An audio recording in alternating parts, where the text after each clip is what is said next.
నమస్తే, welcome to VPR economics. మనం AP economy క్లాసులు అనేవి డిస్కస్ చేస్తూ ఉన్నాం. దానిలో భాగంగా మనం గత వీడియోలో రాష్ట్ర యొక్క పన్ను రాబడులు, రాష్ట్ర సొంత పన్ను రాబడులు అనేవి మనం రెవెన్యూ రాబడులో మనకి కేంద్ర పన్నుల్లో వాటా ఉంటుంది, రాష్ట్రం యొక్క పన్ను రాబడులు ఉంటాయి, పన్నేతర రాబడులు ఉంటాయి, గ్రాంట్లు అనేవి ఉంటాయి. సో మనం గత వీడియోలో ఈ పన్ను రాబడులు అనేవి ఆర్థిక సర్వేలో పేర్కొన్నటువంటి అంశాలు మనం చెప్పాం. అంటే ఆర్థిక సర్వేకి బడ్జెట్కి ఈ ఫిగర్స్లో కొంత తేడా అనేది ఉంటుంది కాబట్టి మనం అది చూడాలి, ఇది చూడాలి. అంటే ఈ ఆర్థిక సర్వే అంటే మీకు చాలామందికి డౌట్ అనేది ఇంకా ఉంటూనే ఉన్నది. చిన్న క్లారిఫికేషన్ అనేది మనం చేసుకున్నాం. దీనికి సంబంధించి ఇది పక్కన పెట్టేయండి. మనం జనరల్గా చెప్పుకోవాల్సిన అవసరం ఏంటంటే ఈ ఎకానమీకి సంబంధించినటువంటి బడ్జెట్ ఏది చదవాలి, ఆర్థిక సర్వే ఏది చదవాలి అనేది మనకి ఒక క్లారిటీ అనేది ఉండాలి. ఇప్పుడు చూడండి, మనకి జూన్లో కొత్త ప్రభుత్వం అనేది ఏర్పడుతుంది. కొత్త ప్రభుత్వం ఏర్పడిన వెంటనే మనకి బడ్జెట్ ఆర్థిక సర్వే ప్రవేశపెడితే అవతల ఇంకా నెల రోజులు మనకి ఎగ్జామ్ టైం ఉంటుంది కాబట్టి మనం ఖచ్చితంగా ఆ కొత్త ఆర్థిక సర్వే, కొత్త బడ్జెట్ని మనం చదవాలి. ఒకవేళ బడ్జెట్ ప్రవేశపెట్టలేదు అనుకోండి, కానీ ఎగ్జామ్కి ముందే ఖచ్చితంగా ఆర్థిక సర్వే బడ్జెట్ ప్రవేశపెడతారు. ఎందుకంటే జూలై వరకు మనకి ఇంటీరియం బడ్జెట్ అనేది ఉంది, కానీ అప్పటి వరకు ఉంచరు, ముందుగానే ప్రవేశపెడతారు. ఒకవేళ తక్కువ ఒక 15 రోజులు ఇలా ఆ టైంలో అయినా సరే మనం వాటిని చదవాలి. ఒకవేళ అది చదివినా ఇప్పుడు ఒకవేళ దాని నుంచే ఇస్తాడని ఏం చెప్పలేదు. అంటే తక్కువ టైం ఉంటే దాని నుంచి తక్కువ ప్రశ్నలు వచ్చి మనకు గత ఆర్థిక సర్వే నుంచి ఎక్కువ రావడానికి అవకాశం అనేది ఉంది. అయితే ఇప్పుడు మీకు ఏపీ ఎకానమీకి సంబంధించిన క్లాసులు అనేవి ఎవరు చెప్పినా, ఏ ఇన్స్టిట్యూట్ వాళ్ళు చెప్పినా, ఎవరు చెప్పినా మనకి ఇంటీరియం బడ్జెట్ అదేవిధంగా గత ఆర్థిక సర్వే అయినటువంటి 22-23 నుంచి తీసుకొనే చెప్పాలి. అంతకుమించి డేటా మనకి అందుబాటులో ఏది లేదు. ఎందుకోసం అంటే మనకి ఈ సంవత్సరం ఆర్థిక సర్వే అనేది మనకి ఇవ్వలేదు కాబట్టి మన ఆర్థిక సర్వేలో నుంచి అంశాలు తీసుకోవాలంటే గత ఆర్థిక సర్వే 22-23 ఇచ్చిన ఆర్థిక సర్వేనే మనం తీసుకొని చెప్పాలి. అయితే మీకు నేను ఏపీ ఎకానమీకి సంబంధించిన క్లాసులు అనేవి మనం గత సంవత్సరం కొన్ని చెప్పాం. అంటే అక్టోబరు, నవంబర్ అనుకుంటా ఆ టైంలో చేశాను. అంటే అప్పుడు గ్రూప్ 2 సిలబస్ కానీ ఈ అనౌన్స్మెంట్ కానీ ఏమీ లేవు. అందుకోసమనే ఒకవేళ ఆ అనౌన్స్మెంట్ లేకపోయి తర్వాత ఎప్పుడో ఇస్తే ఈ క్లాసులు వేస్ట్ అయిపోతాయని నేను అప్పుడు ఏంటంటే ఉపయోగపడుతుందో లేదో అని మనకి వీడియో లాస్ట్లో చెప్పాను మీకు. కానీ మన అదృష్టం ఏంటంటే ఇప్పుడు అదే మనం చదువుకోవాల్సి వచ్చింది కాబట్టి అవి మీరు నిశ్చింతగా ఆ వీడియోలో ఇచ్చిన డేటానంతా కూడా మీరు ప్రిపేర్ అయిపోవచ్చు, ఇబ్బంది ఏమీ లేదు. ఎందుకోసం అంటే కొత్త ఆర్థిక సర్వే రాలేదు కాబట్టి మనం ఆర్థిక సర్వే అంశాలే మనం చదవాలి. ఒకవేళ ఎగ్జామ్ ఒక నెల రోజులు ఉంటుండగా ఇలాగ ఏమైనా కొత్త ఆర్థిక సర్వే వస్తే మాత్రం కొత్త ఆర్థిక సర్వేని మీరు ఖచ్చితంగా చదవాలి. బడ్జెట్, కొత్త ఆర్థిక సర్వే రెండింటిని ఖచ్చితంగా చదవాల్సి ఉంటుంది. సో అప్పటి వరకు కూడా మనం ఈ అంశాలని, ఈ డేటాను ఉపయోగించుకొని మన క్లాసులు అనేది మీ ఏ ఇన్స్టిట్యూట్ అవని, ఎవరు రాసే బుక్ అవని ఏదైనా సరే దీని నుంచి మీకు ఇవ్వడం అనేది జరుగుతుంది. సో ఆ ఒక్క విషయంలో మీరు క్లారిటీ తెచ్చుకోండి. నా పర్సనల్ ఒపీనియన్ ప్రకారం ఏంటంటే కోర్ సబ్జెక్టు పరంగా ముందు నేర్చుకోండి. అది ఇండియన్ ఎకానమీ కావచ్చు, ఏపీ ఎకానమీ కావచ్చు. డేటా పైన కొద్దిగా తక్కువ ఫోకస్ అనేది చేసి కోర్ సబ్జెక్ట్ అనేది పూర్తిగా నేర్చేసుకుంటే మనకి జూన్ ఫస్ట్ వీక్లోనే ఒక క్లారిటీ అనేది వచ్చేది. బడ్జెట్, ఆర్థిక సర్వే ఎప్పుడు ప్రవేశపెడతారో ఒక క్లారిటీ అనేది వస్తుంది. దాన్ని బట్టి మీరు డేటా పైన ఫోకస్ అనేది అవతల 2 నెలల టైం ఉంటుంది కాబట్టి డేటా పైన గట్టిగా ఫోకస్ అనేది పెట్టుకోవడానికి ప్రయత్నించండి. ఇది నా అభిప్రాయం. ఎవరికి ఎలా చదవాలి కన్వీనియంట్గా ఉంటే, ఎలా చదవడం అయితే మీకు కన్వీనియంట్గా ఉంటుందో, ఎలా చదివితే మీకు ఇంట్రెస్ట్ ఉంటుందో ఆ వేలోనే మీరు వెళ్ళండి. ఎవడో ఏదో చెప్పాడు దాన్ని ఫాలో అయిపోను. ఇప్పుడు నేను ఒక అభిప్రాయం చెప్తా, ఇంకో అభిప్రాయం. ఎందుకంటే యూట్యూబ్లో కొన్ని వందల మంది ఈ వీడియోలు చేసి రకరకాలుగా ఎవరి అభిప్రాయం వాళ్ళు చెప్తారు కాబట్టి అవన్నీ పట్టించుకోకుండా మీరు ఏ పద్ధతిలో మీరు ప్రిపేర్ అవుతూ అది మీకు కన్వీనియంట్గా ఉందో ఆ పద్ధతినే ఫాలో అవ్వండి, ఎవరో చెప్పేది కాకుండా. అయితే మనం ఇప్పుడు క్లాస్లోకి వెళ్ళిపోదాం. మనం ఈ ఏపీ ఎకానమీకి సంబంధించినటువంటి క్లాసులో రాష్ట్ర పన్ను రాబడుల గురించి డిస్కస్ చేస్తూ ఉన్నాం. ఈ పన్ను రాబడులు అనేవి ఆర్థిక సర్వేలో ప్రకారం ఎంతెంత వాటాలు వచ్చాయి అనేది మనం గత వీడియోలో డిస్కస్ చేసాం.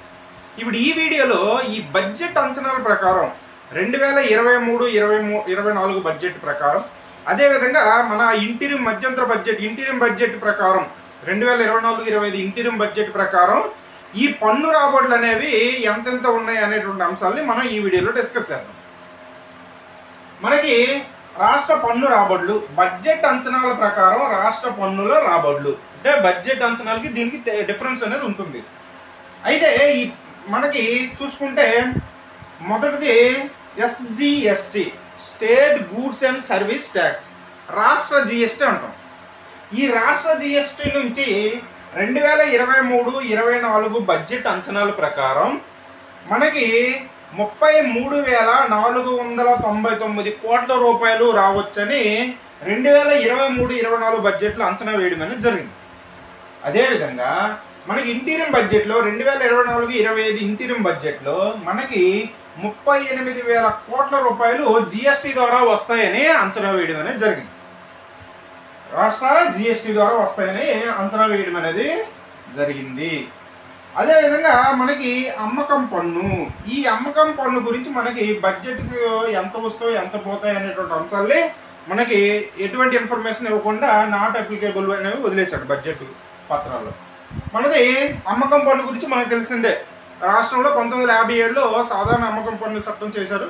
ఆ తర్వాత మరలా మనకి వ్యాట్ వచ్చింది. ఆ తర్వాత జిఎస్టీ అనేది వచ్చింది. జిఎస్టీ వచ్చిన తర్వాత కూడా కొంత వ్యాట్ అనేది కొన్ని వాటిపైన మనకి పెట్రోలు, మొత్తం పొగాకు ఇటువంటి వాటిపైన, లేదంటే సహజ వాయువు వీటిపైన ఈ అమ్మకం పన్ను అనేది ఇప్పుడు కూడా కొన్ని వాటిపైన విధించడం అనేది జరుగుతుంది. కాబట్టి ఆర్థిక సర్వే ప్రకారం అయితే మనకి డేటా ఇవ్వడం అనేది జరిగింది. మన బడ్జెట్ ప్రకారం అయితే డేటా అనేది ఇవ్వలేదు. నెక్స్ట్ రాష్ట్ర ఎక్సైజ్ సుంకం. అంటే రాష్ట్ర ఎక్సైజ్ సుంకం అంటే మన ఆల్కహాలు, అదేవిధంగా మనకి గంజాయి, అంటే ఇటువంటి ప్రభుత్వం గంజాయి అమ్మదులే కానీ అంటే ఈ రకమైన మత్తు కలిగించేటువంటి పదార్థాలపైన విధించేటటువంటి ట్యాక్స్ అనేది మనకి రాష్ట్ర ఎక్సైజ్ సుంకంగా చెప్తాం. ప్రధానంగా మనకి ఇందులో వచ్చేది మనకి మందు బాబుల ద్వారా మనకి ప్రధానమైనటువంటి ఆదాయం అనేది ఈ రాష్ట్ర ఎక్సైజ్ సుంకంలో రావడం అనేది జరుగుతుంది. మనకి 2023-24 బడ్జెట్లో అయితే దీన్ని 17,100 కోట్లుగా అంచనా వేయడం అనేది జరిగింది. అదే 2024-25 బడ్జెట్లో అయితే దీన్ని అంటే ఇంటీరియం బడ్జెట్లో 19,000 కోట్లుగా అంచనా వేయడం అనేది జరిగింది. ఇంటీరియం బడ్జెట్లో రాష్ట్ర ఎక్సైజ్ సుంకాన్ని, ఎక్సైజ్ ట్యాక్స్ని మనకి 19,000 కోట్లుగా అంచనా వేశారు. అదే 23-24 అయితే 17,100 కోట్లుగా అంచనా వేయడం అనేది జరిగింది. తర్వాత స్టాంపులు మరియు రిజిస్ట్రేషన్లకు సంబంధించి వచ్చేటటువంటి ఆదాయంగా మనం చూసుకున్నట్టుగైతే మనకి స్టాంపులు రిజిస్ట్రేషన్ అంటే స్థిర ఆస్తులు, అంటే భూములు, ఇటువంటి వాటిని, భవనాలు, ఇటువంటి వాటిని ఒక పేరు నుంచి ఇంకో పేరుకి ట్రాన్స్ఫర్ చేసేటప్పుడు విధించేటటువంటి ప్రత్యక్ష పన్నులు. ఈ ప్రత్యక్ష పన్నులు, ఈ స్టాంపులు, ఈ రిజిస్ట్రేషన్లు, వీటి ద్వారా వచ్చేటటువంటి ఆదాయం అనేది మనకి 2023-24 బడ్జెట్ అంచనాల్లో మనకి 11,000 కోట్లు అంచనాగా వేయడం అనేది జరిగింది. అదేవిధంగా 2024-25లో 13,500 కోట్లుగా అంచనా వేయడం అనేది జరిగింది. అంటే ఇంటీరియం బడ్జెట్లో 13,500 కోట్లుగా మనకి ఈ స్టాంప్స్ అండ్ రిజిస్ట్రేషన్ నుంచి వస్తుందని అంచనా వేయడం అనేది జరిగింది. నెక్స్ట్ది మోటారు వాహనాలపై పన్ను. మోటారు వాహనాలపై రాష్ట్రంలో అమ్మేటటువంటి 2 వీలర్స్ కావచ్చు, 4 వీలర్స్ కావచ్చు, ఇటువంటి వాటిపైన మనకి లైఫ్ టైం ట్యాక్స్ అనేది ఒకేసారి విధించి వసూలు చేసేయడం అనేది జరుగుతుంది. అలాగే మనకి రవాణా, సరుకు రవాణాపై కూడా ట్యాక్స్ అనేది విధించడం అనేది జరుగుతుంది. వీటికి సంబంధించినటువంటి ట్యాక్స్ అని మనం మోటారు వాహనాలపై పన్నుగా మనం చెప్తాం. ఈ మోటారు వాహనాలపై ట్యాక్స్ అనేది మనకి 2023-24 బడ్జెట్ అంచనాల ప్రకారం 6,000 కోట్లుగా అంచనా వేయడం అనేది జరిగింది. అదే ఇంటీరియం బడ్జెట్ 2024-25లో అయితే వీటిని 7,000 కోట్లుగా అంచనా వేయడం అనేది జరిగింది. నెక్స్ట్ది ఈ విద్యుత్ సుంకం. అంటే విద్యుత్ అంటే గృహ వినియోగం, వీటిపైన మనం విద్యుత్ సుంకాన్ని విధించడం అనేది జరుగుతుంది. 2022కు ముందు ఈ విద్యుత్ సుంకం అనేది ఒక యూనిట్కి 0.06 పైసలు అనేవి వసూలు చేయడం అనేది జరిగింది, రూపాయలు వసూలు చేయడం అనేది జరిగింది. కానీ 2022 సంవత్సరం నుంచి దీన్ని ఒక యూనిట్కి 1 రూపాయి చొప్పున వసూలు చేయడం అనేది జరుగుతుంది. కాబట్టి భారీగా మనకి ఈ ఆదాయం కూడా పెరగడం అనేది జరిగింది. కాబట్టి ఈ విద్యుత్ సుంకం అనేది 2023-24 బడ్జెట్లో దీన్ని 2,022 కోట్ల రూపాయలుగా అంచనా వేయడం అనేది జరిగింది. అదే ఇంటీరియం బడ్జెట్ 2024-25కి సంబంధించింది అయితే 5,148 కోట్ల రూపాయలు ఈ విద్యుత్ సుంకం ద్వారా లభిస్తుందని అంచనా వేయడం అనేది జరిగింది. నెక్స్ట్ది నాన్ అగ్రికల్చరల్ ల్యాండ్ ట్యాక్స్. నాలా అని చెప్పాం అంటే వ్యవసాయ భూమిని వ్యవసాయేతర అవసరాల కోసం ఉపయోగిస్తే వాటిపైన ఈ కాంపిటెంట్ అథారిటీ నుంచి మనం పర్మిషన్ తీసుకునేటప్పుడు దానిపైన విధించేటువంటి ట్యాక్స్ని మనం నాలా ట్యాక్స్గా చెప్తాం. అంటే అగ్రికల్చరల్ ల్యాండ్ కన్జర్వేషన్ ట్యాక్స్ అని చెప్తాం. ఈ ట్యాక్స్ని మనం దీనికి సంబంధించిన చట్టం 2006లో తీసుకురావడం అనేది జరిగింది. దీనికి సంబంధించిన డేటా అనేది మనకి ఈ బడ్జెట్ పత్రాల్లో ఇవ్వలేదు, కానీ ఆర్థిక సర్వేలో మాత్రం దీనికి సంబంధించిన అంశాలు ఇవ్వడం అనేది జరిగింది. అది మనం గత వీడియోలో డిస్కస్ చేస్తాం. నెక్స్ట్ది వృత్తి పన్ను. ఈ వృత్తి పన్ను గురించి కూడా మనం గత వీడియోలో చెప్పాం. గత వీడియో అంటే ఆర్థిక సర్వేలో దీనికి సంబంధించిన డేటా ఇచ్చాడు, కానీ బడ్జెట్ పత్రాల్లో దీనికి సంబంధించిన డేటా అనేది ఇవ్వలేదు. అది ఎందుకు ఇవ్వలేదు అనేది నాకు తెలీదు. ఒకవేళ మీకు ఏమైనా తెలిస్తే మనకి కామెంట్ చేయండి. అయితే ఈ వృత్తి పన్ను అనేది మనకి ఆల్రెడీ గత వీడియోలో చెప్పాను నేను. అంటే ఎవరు ప్రైవేట్ ఉద్యోగం కావచ్చు, ప్రభుత్వ ఉద్యోగం కావచ్చు, 15,000 దాటి జీతం పొందే వాళ్ళందరూ కూడా ఈ వృత్తి పన్నుని చెల్లించాలి. రాజ్యాంగం ప్రకారం వృత్తి పన్ను అనేది మ్యాక్సిమం 2,500 కంటే, సంవత్సరంలో 2,500 కంటే మించకూడదు. కానీ 14వ ఆర్థిక సంఘం అనేది గరిష్టంగా ఈ వృత్తి పన్నుని సంవత్సరానికి 12,000 రూపాయలను విధించాలని సూచించడం అనేది జరిగింది. కానీ అది ఇంప్లిమెంటేషన్లోకి రాలేదు. అయితే ఈ వృత్తి పన్నుకు సంబంధించిన డేటాను కూడా మనకి ఈ బడ్జెట్ పత్రాలు ఇవ్వలేదు. నెక్స్ట్ది భూమి శిస్తు. అంటే స్వాతంత్రం వచ్చే నాటికి ప్రధానమైనటువంటి ఆదాయ వనరుగా ఉన్నటువంటి ఈ భూమి శిస్తు రాను రాను దీని ప్రాబల్యం అనేది తగ్గిపోవడం అనేది జరిగింది. కానీ దీని నుంచి అతి తక్కువ ఆదాయం అనేది వస్తుంది. ఈ భూమి శిస్తు నుంచి 2022-23 బడ్జెట్ అంచనాల్లో మనకి 151 కోట్ల రూపాయలు వస్తుందని అంచనా వేస్తే 24-25 ఇంటీరియం బడ్జెట్లో 57.7 కోట్లు మాత్రమే వస్తుందని అంచనా వేయడం జరిగింది. అదేవిధంగా ఇతర పన్నులు, రాష్ట్రానికి వచ్చేటువంటి ఇతర ఆక్ట్రాయ్ పన్ను కావచ్చు, లేదనుకుంటే చీట్స్ ద్వారా వచ్చేటువంటి పన్ను కావచ్చు, లేదంటే డెవలప్మెంట్ ట్యాక్స్ కావచ్చు, ఇలాంటి వాటిపైన మనకి ఈ పన్నులు అనేవి, ఇతర పన్నులు అనేవి వస్తుంది. ఈ విధంగా ఈ పన్నుల ద్వారా వచ్చేటటువంటి అంశాన్ని కూడా మనకి నాట్ అప్లికేబుల్ అని ఇచ్చాడు. అంటే ఎటువంటి డేటా అనేది ఇవ్వలేదు.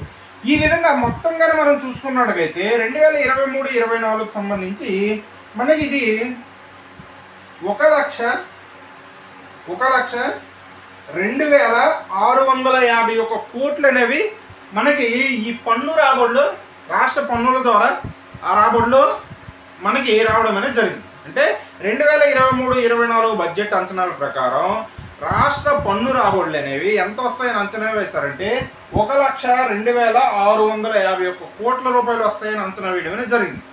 అదేవిధంగా మనకి 24-25 బడ్జెట్, ఇంటీరియం బడ్జెట్ అంచనాల ప్రకారం మొత్తం పన్ను రాబడులు అనేవి, రాష్ట్ర పన్ను రాబడులు అనేవి ఎంతగా వస్తాయని అంచనా వేశారంటే 1,09,537 కోట్లు, 1,09,537 కోట్ల రూపాయలు వస్తుందని అంచనా వేశారు. మనకి ఈ రెవెన్యూ రాబడుల్లో ఇది 35% అంచనా వేయడం అనేది జరిగింది. 35%. మనకి బడ్జెట్లో 2 రాబడులు ఉంటాయి, మూలధన రాబడులు, రెవెన్యూ రాబడులు. మూలధన రాబడులు ఏమో 24%. అదేవిధంగా మనకి రెవెన్యూ రాబడులు ఏమో 74% రెవెన్యూ రాబడులు, మూలధన రాబడులు ఏమో 26%.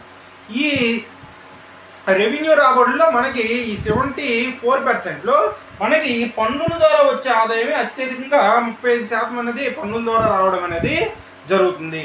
ఈ విధంగా మనకి ఈ బడ్జెట్ అంచనాల ప్రకారం, రాష్ట్రంలో ఈ బడ్జెట్ అంచనాల ప్రకారం మనకి ఈ పన్ను రాబడులు అనేవి 2023-24 బడ్జెట్లో ఎంత అంచనా వేశారు, అదేవిధంగా 24-25 బడ్జెట్లో ఎంత అంచనా వేశారు అనేది మనం ఈ వీడియోలో తెలుసుకోవడం అనేది జరిగింది. దీనికి సంబంధించి ఇంకో చిన్న క్లారిఫికేషన్ అనేది మనం చూద్దాం.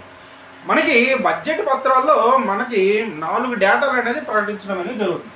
చూడండి, బడ్జెట్ పత్రాల్లో 4 డేటాలు ప్రకటించడం అనేది జరుగుతుంది. ఎగ్జాంపుల్కి 2024-25 బడ్జెట్ ప్రకటించేటప్పుడు ఏం చేస్తారంటే ఈ 2024-25 అదేవిధంగా 2023-24 అదేవిధంగా 2023-24 అదేవిధంగా 2022-23 ఈ విధంగా 4 డేటాలు మనకి ప్రచురించడం అనేది జరుగుతుంది.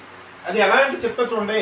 2024-25 బడ్జెట్ పెట్టేటప్పుడు ఈ 2024-25 అనేది అంటే ప్రస్తుత సంవత్సరం, అంటే ఈ స్టార్టింగ్లో మనం ఈ సంవత్సరంలో ఇంత ఖర్చు పెడతాం, ఇంత ఆదాయం వస్తుందని ముందస్తు అంచనాలు అనేవి చెప్తాం. కాబట్టి దీనికి 24-25కి సంబంధించిన బడ్జెట్ అంచనాలు ప్రచురిస్తారు.